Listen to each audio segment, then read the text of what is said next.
বিদ্যালয় মোদের বিদ্যালয়, এখানে সভ্যতারই ফুল ফোটানো হয়। বিদ্যালয় মোদের বিদ্যালয়, এখানে সভ্যতারই ফুল ফোটানো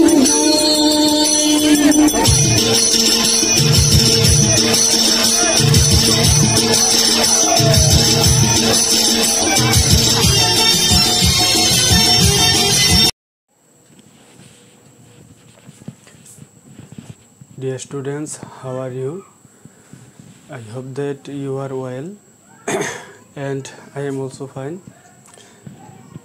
Dear students, today I will take an English class 9 and 10, subject English second paper. Today's our topic is compound to complex and simple. অর্থাৎ ডিয়ার স্টুডেন্টস, আমরা আজকে আলোচনা করব কম্পাউন্ড থেকে কিভাবে কমপ্লেক্স এবং সিম্পল করা যায়। পূর্বের ক্লাসগুলোতে আমি আলোচনা করেছিলাম যে আমরা প্রথম ক্লাসে আলোচনা করেছিলাম যে সিম্পল থেকে কিভাবে কম্পাউন্ড এবং কমপ্লেক্স করা যায়। তারপরে আমি দুইটা ক্লাস দিয়েছিলাম। এটা হলো একটা ছিল যে কমপ্লেক্স থেকে কিভাবে কম্পাউন্ড এবং সিম্পল, আর এইটার আরেকটা পার্ট ছিল, এটা ছিল এই কমপ্লেক্স থেকে কম্পাউন্ড অ্যান্ড সিম্পল। তো আজকে আমরা আলোচনা করব কিভাবে কম্পাউন্ড থেকে কমপ্লেক্স এবং সিম্পল করা যায়।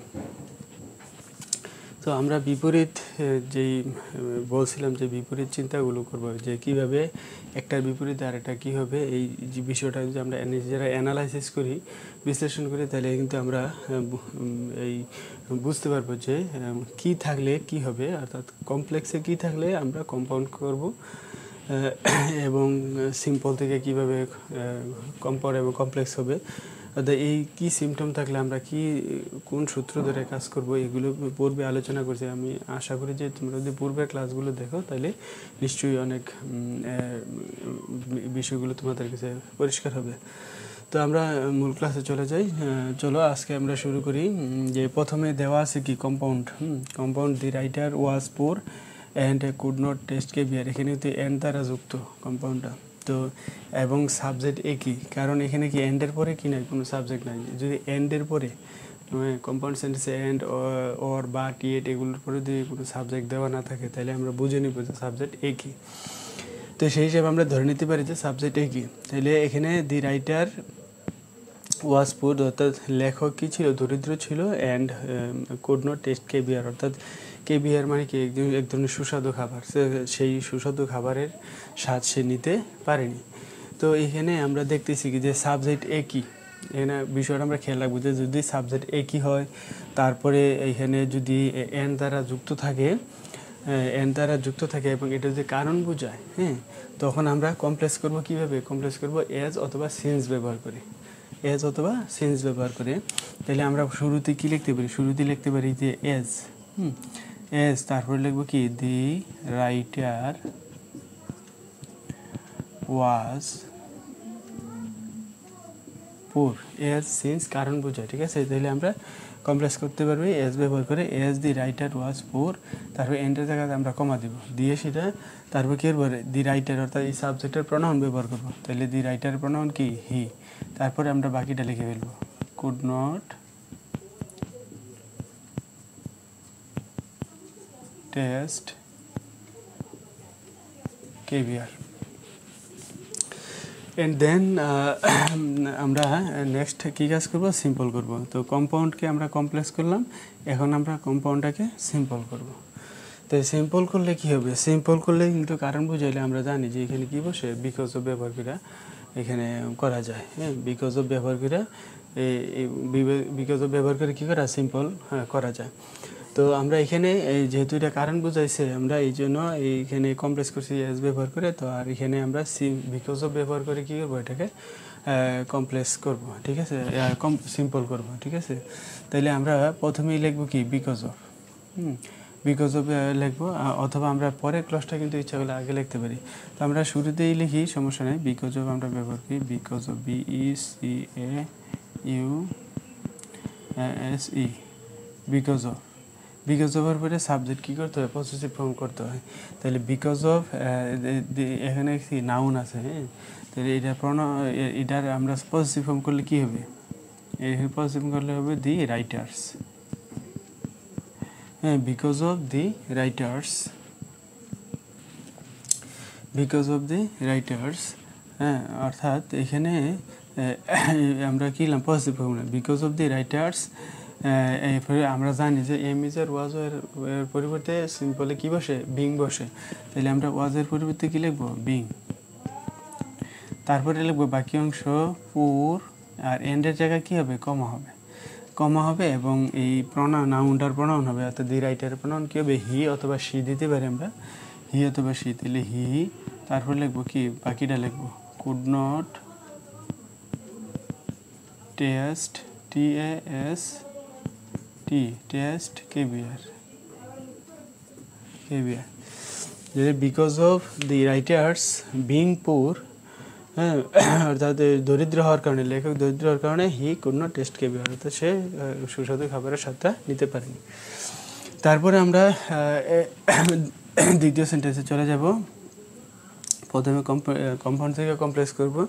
এখানে আমরা খেয়াল রাখবো, যদি মেইন ভার্ব প্রথমে থাকে এবং এন্ড দ্বারা যুক্ত থাকে, তাহলে আমরা এটা কমপ্লেক্স করব কিভাবে, আমরা কমপ্লেক্স করব ইফ দ্বারা কমপ্লেক্স করব। ইফ যুক্ত বাক্যটাকে অ্যাফার্মেটিভ করতে হবে আপনারা, ঠিক আছে। আমরা ইফ যুক্ত অ্যাফার্মেটিভ করব যদি এই প্রথমে মেইন ভার্ব থাকে এবং এন্ড দ্বারা যুক্ত থাকে। তাহলে আমরা কি করব, এখানে প্রথমে লিখব ইফ, তারপর দ্বিতীয় ক্লাস থেকে সাবজেক্ট আনবো ইউ, ইফ ইউর পরে আমরা এখানে যেটা আছে মেইন ভার্ব সহ যেটা আছে এটা লিখবো ওয়ার্ক হার্ড, এন্ডের জায়গায় আমরা কমা দিব, তারপরে লিখবো কি you will prosper in life. তো আমরা বিষয়টাতে আমি রিপিট করি, একটা কিন্তু আমি 2-3 বার রিপিট করি তোমাদের বোঝার জন্য এবং যাতে মনোযোগ বাড়ে। তো প্রথমে যদি মেইন ভার্ব থাকে এবং এন্ড দ্বারা যুক্ত থাকে, হ্যাঁ, কম্পাউন্ড সেন্টেন্সটা, তাহলে আমরা কমপ্লেক্স করব কীভাবে, প্রথমে ইফ লিখবো, তারপরে দ্বিতীয় ক্লাস থেকে সাবজেক্ট আনবো, তারপরে এখানে ভার্ব যা আছে লিখে এই প্রথম ক্লাসটা শেষ করব, তারপরে এন্ডের জায়গা কমা দিয়ে তারপর বাকি অংশ লিখে দেবো, ঠিক আছে। তারপরে আমরা করবো কি সিম্পল করব কিভাবে, কম্পাউন্ড থেকে সিম্পল করব। যদি এই প্রথম মেইন ভার্ব থাকে এবং এন্ড দ্বারা যুক্ত থাকে, তখন আমরা সিম্পল করব কিভাবে, সিম্পল করব আমরা বাই ব্যবহার করি, অর্থাৎ বাই প্লাস জিরেন্ট, ঠিক আছে। প্রথমে মেইন ভার্ব থাকলে এবং এন্ড দ্বারা যুক্ত কম্পাউন্ডকে আমরা সিম্পল করব কিভাবে, প্রথমে আমরা লিখব বাই, তারপরে ভার্বের সাথে আইনজি যুক্ত হবে। প্রথমে শুরুতে বাই লিখবো, তারপরে ভার্বের সাথে আইনজি যুক্ত করবো, তাহলে কি হবে ওয়ার্কিং হার্ড, তারপরে এন্ডের জায়গায় কমা দিয়ে তারপর বাকিটা লিখে ফেলবো you will prosper in life. তাহলে দেখা যাচ্ছে কি যে আমরা খেয়াল রাখবো এটা, যে যদি মেইন ভার্ব সহ প্রথমে মেইন ভার্ব থাকে এবং এন্ড দ্বারা যুক্ত থাকে, এই সেন্টেন্সকে আমরা সিম্পল করব বাই প্লাস জিরান ব্যবহার করে, অর্থাৎ বাইয়ের পরে যদি ভার্বের সাথে আইনজি যুক্ত করে সেটাকেই বলে বাই প্লাস জিরান। অর্থাৎ আমরা বাই প্লাস জিরানের নিয়মে কী করবো, সেন্টেন্সটা পরিবর্তন করব, সিম্পল করব। তারপরে আমরা যাব নাম্বার 3। এখানে আমরা করব প্রথমে কম্পাউন্ডকে কমপ্লেক্স করব। তো এখানে আছে কি ওর, এখানে কিন্তু ওয়ার্ক হার্ড আছে, এখানেও ওয়ার্ক হার্ড আছে, তবে এখানে আছে কিন্তু ওর, এখানে কি আছে ওর, আগেরটাতে ছিল এন্ড দ্বারা যুক্ত, এখানেও শুরুতে মেইন ভার্ব কিন্তু ওর দ্বারা যুক্ত, এখানে কিন্তু শুরুতে মেইন ভার্ব ছিল কিন্তু এন্ড দ্বারা যুক্ত, আর এটাতে শুরুতে মেইন ভার্ব আছে ঠিকই কিন্তু এখানে ওর দ্বারা যুক্ত। তাহলে ওর দ্বারা যেটা যুক্ত, তখন এইটাকেও আমরা কিন্তু ইফ ব্যবহার করে করবো, তবে বাক্যটাকে নেগেটিভ করতে হবে। যদি ওর থাকে তাহলে বাক্যটাকে নেগেটিভ করতে হবে। আমরা এখানেও ইফ ব্যবহার করব, দ্বিতীয় ক্লাস থেকে সাবজেক্ট আনবো ইউ, আর যেহেতু এটা প্রেজেন্ট ফর্ম ভার্বটা ওয়ার্ক, এটা প্রেজেন্ট ফর্ম, এই জন্য আমরা ডু নট ব্যবহার করব, প্রেজেন্ট ফর্ম করলে ডু নট ব্যবহার করব। তারপরে লিখবো এই যে এই অংশটা, প্রথম অংশটা আমরা লিখবো ওয়ার্ক হার্ড, হ্যাঁ, ঠিক আছে। তাহলে আমরা দেখছি যে যদি মেইন ভার্ব প্রথমে থাকে এন্ড দ্বারা যুক্ত থাকলে আমরা কি করছি, প্রথমে ইফ লিখছি, তারপরে দ্বিতীয় ক্লাস থেকে ইউ, তারপরে এই প্রথম ক্লাসটা লিখছি, ঠিক আছে। আর এন্ড দ্বারা কমা আছে। আর এখানে হলো যদি অর দ্বারা যুক্ত থাকে, মেইন ভার্ব প্রথমে থাকে এবং অর দ্বারা যুক্ত থাকে, তখন আমরা শুরুতে ইফ লিখবো ঠিকই এবং দ্বিতীয় ক্লাস থেকেও সাবজেক্ট আনবো, কিন্তু এখানে বাক্যটাকে নেগেটিভ করতে হবে। অর থাকলে বাক্যটাকে নেগেটিভ করতে হবে, ডু নট আনতে হবে। ডু নট কীভাবে আনবো? যদি বাক্যটা প্রেজেন্ট ফর্ম হয় ডু নট আনবো, আর যদি পাস্ট ফর্ম হয় তাহলে ডিড নট আনবো। তারপরে এই প্রথম ক্লজটা লিখে তারপর অরের জায়গায় কমা দিয়ে দেবো এবং বাকি অংশ লিখবো। তাহলে অরের জায়গায় কমা আর এরপর আমরা বাকি অংশটা লিখবো। You will not shine in life. You will not shine in life. ঠিক আছে, তারপরে আমরা কী করবো? সিম্পল করবো। সিম্পল করলে আমরা কী পাবো? সিম্পল করলে তো আমরা এটাই কী করবো, অর্থাৎ প্রথমে মেইন ভার্ব থাকলে অর দ্বারা যুক্ত থাকলে তখন আমরা উইদাউট প্লাস জিরান ব্যবহার করবো। মেইন ভার্ব প্রথমে থাকলে এন দ্বারা যুক্ত থাকলে আমরা এই কম্পাউন্ডকে যখন সিম্পল করবো তখন বাই প্লাস জিরান্ট, একটু আগে যেটা বলছে। আর এইটা আমরা খেয়াল রাখবো যে যদি প্রথমে মেইন ভার্ব থাকে অর দ্বারা যুক্ত থাকে তখন এটাকে আমরা এই উইদাউট প্লাস জিরান্ট ব্যবহার করে করবো। তাহলে এখানে শুরুতে কী লিখবো? উইদাউট। তারপরে কী করবো? ভার্বের সাথে আইনজি যুক্ত করবো, উইদাউট ওয়ার্কিং হার্ড। তারপর অরের জায়গায় কী দিব? কমা, তারপর বাকি অংশ লিখব।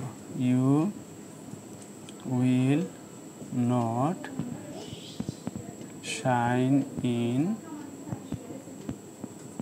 লাইফ। ঠিক আছে, তাহলে পার্থক্য এতটুকুই আর কি। হ্যাঁ, যদি এটা মেইন ভার্ব প্রথমে থেকে এন্ড দ্বারা যুক্ত থাকে তখন আমরা কী করবো? সিম্পল করার সময় বাই প্লাস জিরান ব্যবহার করবো। আর যদি প্রথমে মেইন ভার্ব থেকে অর দ্বারা যুক্ত থাকে তখন আমরা এটার কী করবো? উইদাউট প্লাস জিরান ব্যবহার করবো। এতটুকুই পার্থক্য। তারপরে আসো পরের সেন্টেন্সে, আমরা তো এটা সিম্পল করে ফেললাম। তারপরে হচ্ছে কম্পাউন্ড থেকে আবার কমপ্লেক্স। এখানে আছে কি? হি র্যান ফার্স্ট।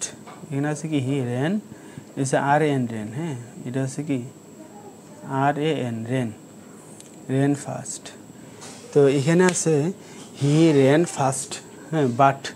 তো এটা হচ্ছে বার দ্বারা যুক্ত, এটাও কম্পাউন্ড, এটা কি বার দ্বারা যুক্ত। তো বার দ্বারা যুক্ত কমপ্লেক্সকে আমরা বার দ্বারা যুক্ত কম্পাউন্ডকে আমরা কীভাবে কমপ্লেক্স করবো? এটা কিন্তু পূর্বের সেন্টেন্সে আমরা করেছিলাম। তো বিপরীতগুলো যদি মনে রাখতে পারতে তাহলে তোমরা নিশ্চয়ই খেয়াল করার কথা, পারার কথা এটা। হ্যাঁ, তো আমরা খেয়াল রাখবো যদি কম্পাউন্ড সেন্টেন্সটা যদি বার দ্বারা যুক্ত থাকে, কম্পাউন্ড সেন্টেন্স যদি বার দ্বারা যুক্ত থাকে তাহলে আমরা কমপ্লেক্স করার সময় দো ব্যবহার করবো, দো অথবা ওল দো। তাহলে শুরুতে আমরা লিখবো কি? দো, THOUGH, দো হি রেন ফার্স্ট। বাটের জায়গায় আমরা কমা দিব। তারপরে এই সাবজেক্টটা আবার এখানে আমরা লিখবো হি, তারপরে বাকি অংশ লিখবো could not catch the train. তাহলে এখানে একদমই সহজ বিষয়টা।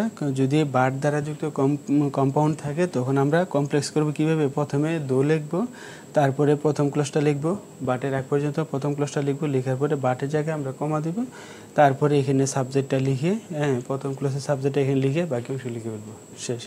তারপরে আমরা কী করবো? সিম্পল করবো। সিম্পল করবো কীভাবে? যদি বার দ্বারা যুক্ত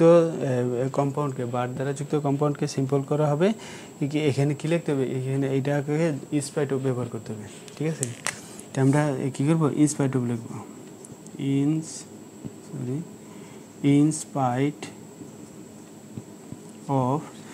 ইনস্পাইট অফ, তারপরে সাবজেক্টের পজিটিভ ভাববো। হিয়ার পজিটিভ কি? His.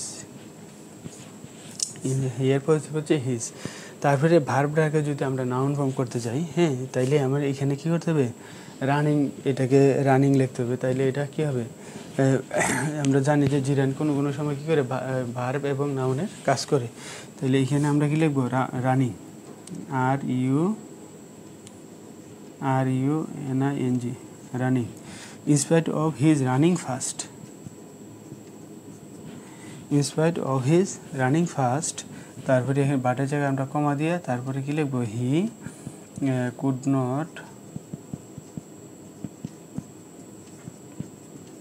Catch the train, he could not catch the train. তারপরে লাস্ট যে সেন্টেন্স, এই সেন্টেন্সটা আমরা প্রথমে কম্পাউন্ড থেকে কী করবো? কমপ্লেক্স করবো। তো I closed the door and I went back to work.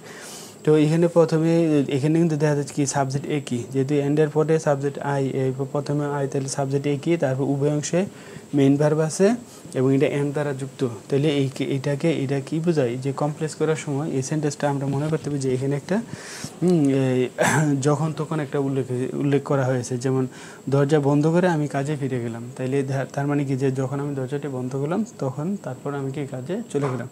এখানে আফটার বা হুয়েন ব্যবহার করে কিন্তু এটা কমপ্লেক্স করা যায়। তাহলে আমরা প্রথমে শুরুতে লিখতে পারি কি হুয়েন আই ক্লোজড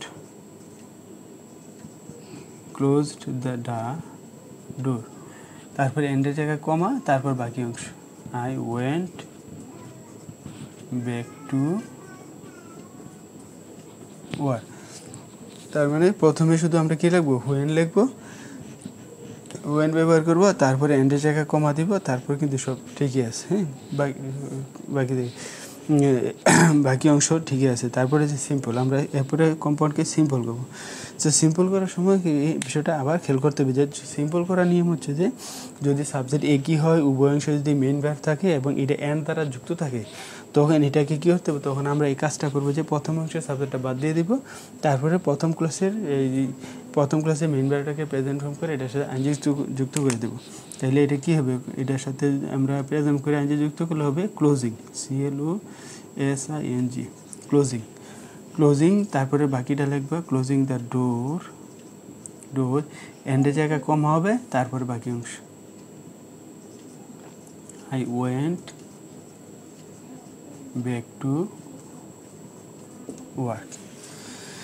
ঠিক আছে, দরজাটি বন্ধ করে আমি কাজে ফিরে গেলাম। তাহলে সিম্পলটা করাটা কিন্তু আমরা অবশ্যই খেয়াল করবো যে কী করবো, প্রথমে সাবজেক্ট বাদ দিয়ে দিব, তারপরে মেইন ভার্বের সাথে আইনজি যুক্ত করবো, এরপরে বাকি অংশ জাস্ট এরপরে শুধু আমরা কী করবো, বাকি অংশ লিখবো আর এন্ডের জায়গায় কমা দিয়ে দেবো, এতটুকুই, আর বাকি সব অপরিবর্তিত থাকবে। তো আশা করি যে তোমরা ক্লাসটি খুব মনোযোগ সহকারে দেখেছো। তারপরেও তোমরা যদি একবারে বুঝতে না পারো তাহলে এটা ডাউনলোড করে 2-3 বার ক্লাসটা যখন দেখবে তোমাদের সব কনফিউশন ইনশাআল্লাহ দূর হয়ে যাবে। তো পরবর্তী ক্লাসে পর্যন্ত আমরা অপেক্ষা থাকি। আমি ইনশাআল্লাহ পরবর্তীতে আরেকটি ক্লাস নিয়ে তোমাদের সামনে হাজির হব। তো ইনশাআল্লাহ সে পর্যন্ত সবাই ভালো থেকো। আজকের মতো ক্লাস এখানে শেষ করছি। আল্লাহ হাফেজ।